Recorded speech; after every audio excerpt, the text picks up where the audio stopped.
नमस्ते, मैं हूं सुरेश कुमार एकलवे और आप देख रहे हैं Hindustan news and tips. Afghanistan में अपनी मर्जी से उतरे तुर्की ने अफगान सैन्य बलों से हाथ मिला लिया है। काबुल से 150 किलोमीटर दूर तालिबान से झड़प में टर्की सेना ने 42 से ज्यादा तालिबानियों को ठोक दिया है।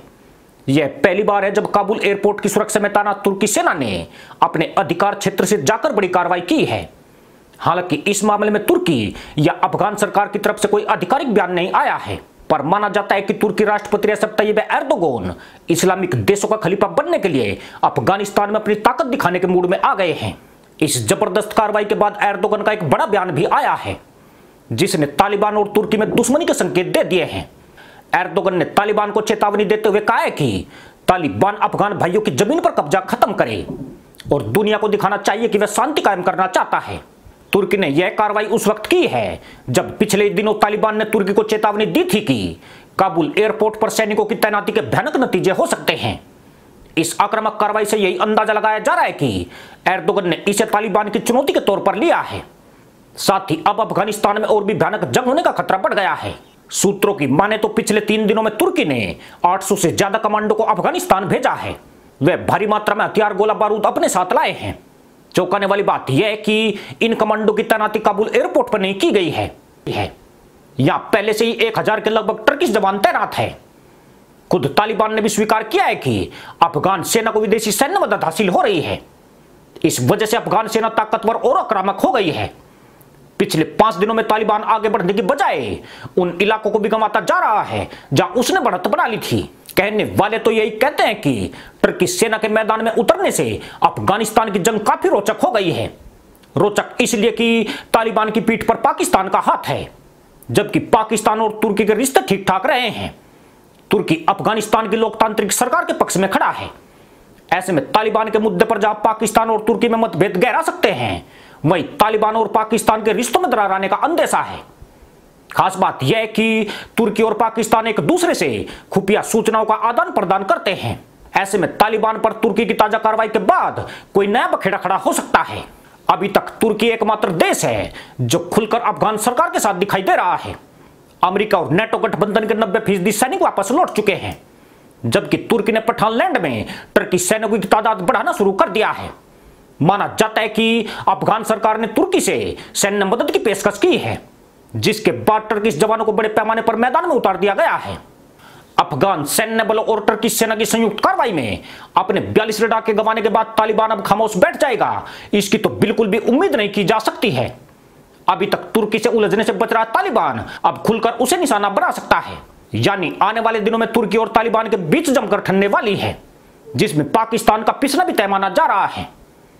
तुर्की का अफगानिस्तान में कूदना भी बेवजह नहीं है। इस वक्त तुर्की की खस्ताहाल अर्थव्यवस्था और राजनीतिक हालात बिगड़े हुए हैं। राष्ट्रपति एर्दोगन की नीतियों पर देश में सवाल उठ रहे हैं और विपक्षी दलों ने उनकी घेराबंदी तेज की हुई है।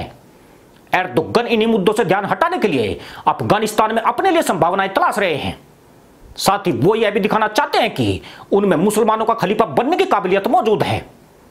तालिबान के खिलाफ खड़े होकर वे इस्लामिक देशों में शांति का पुरोधा बनने के सपने पाल रहे हैं, पर एर्दोगन के इस फैसले के दुष्परिणाम भी सामने आ सकते हैं। सुपर पावर अमेरिका 20 साल तक अफगानिस्तान में अपनी पूरी ताकत झोंकता रहा है, मगर इसके बावजूद भी वह तालिबान को नहीं हरा सका। अपने 860 अरब डॉलर खर्च करने के बाद अमेरिका रात के अंधेरे में अफगानिस्तान छोड़कर भाग गया। ऐसे में एर्दोगन, जिसकी औकात ग्रीस जैसे देश से मुकाबले की नहीं है, वह छापामार युद्ध में तालिबान को कैसे परास्त कर पाएगा? वह भी तब जबकि टर्की सेना ऐसी परिस्थितियों से लड़ने के लिए नहीं बनी है। एर्दोगन की महत्वाकांक्षा के चलते टर्की सेना अफगानिस्तान में फंस चुकी है। अगर एर्दोगन ने इस संघर्ष से कदम वापस खींचे तो उनके खलीफा के ख्वाब को पलीता लगना तय है। एर्दोगन की नासमझी की वजह से टर्की सेना परोक्ष तौर पर तालिबान के विरुद्ध उतर चुकी है।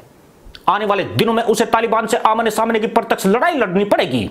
यह ऐसे वक्त हुआ है जब रूस, भारत और ईरान जैसे देश भी अफगानिस्तान में सेना नहीं भेजने के फैसले पर एकमत है। अमेरिका और नेटो की सेना का हश्र दुनिया देख चुकी है। कई देश बाहर से ही अफगान सेना की मदद कर रहे हैं, पर कोई भी देश तालिबान के सामने सैनिक जोखिम नहीं उठाना चाहता है। तालिबान और तुर्की की लड़ाई में भारत को बड़ा फायदा होने की उम्मीद है।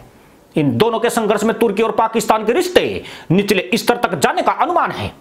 अफगानिस्तान में तुर्की और भारत अफगान सरकार का समर्थन कर रहे हैं। इस वजह से तुर्की और भारत एक दूसरे के करीब आ सकते हैं। खास बात यह है कि तुर्की को अफगानिस्तान की परिस्थितियों का ज्यादा अनुभव नहीं है, उसका स्थानीय अफगानियों से भी विशेष तालमेल नहीं है। ऐसे में उसे भारत की मदद की आवश्यकता जरूर पड़ेगी। कल की कार्रवाई के बाद तुर्की ने अफगानिस्तान में मौजूद अपनी सेना को लटमोड़ पर कर दिया है। टर्की सेना ने काबुल एयरपोर्ट की निगरानी के लिए अपने ड्रोनों की संख्या बढ़ा दी है। इसके अलावा अंकारा से आए कमांडो को एयरपोर्ट के 20 किलोमीटर के दायरे में तैनात कर दिया गया है। तुर्की को अंदेशा है कि तालिबान की तरफ से पलटवार हो सकता है। कहा यह भी जाता है कि खुद टर्की सेना भी तालिबान के पलटवार से पहले अगली कार्रवाई को अंजाम दे सकती है। यानी अफगानिस्तान में तुर्की और तालिबान के बीच म्यान से तलवारें निकल चुकी हैं और सहमात वाली मुल्ला गर्दी का खेल शुरू हो गया है। तुर्की के रक्षा मंत्री हुलूसी आकार ने अपनी सेना को तालिबान के किसी भी हमले का कड़ाई से जवाब देने को कहा है। उन्होंने कहा कि टर्की सैनिकों पर होने वाला हमला तुर्की पर हमला माना जाएगा, जिसका पूरी ताकत से मिलकर जवाब दिया जाएगा। जबकि तालिबान ने अभी तक कोई बड़ा बयान नहीं दिया है। आपको बता दें कि 2001 से ही अफगानिस्तान में तालिबान के खिलाफ लड़ाई में तुर्की महत्वपूर्ण हिस्सा रहा है।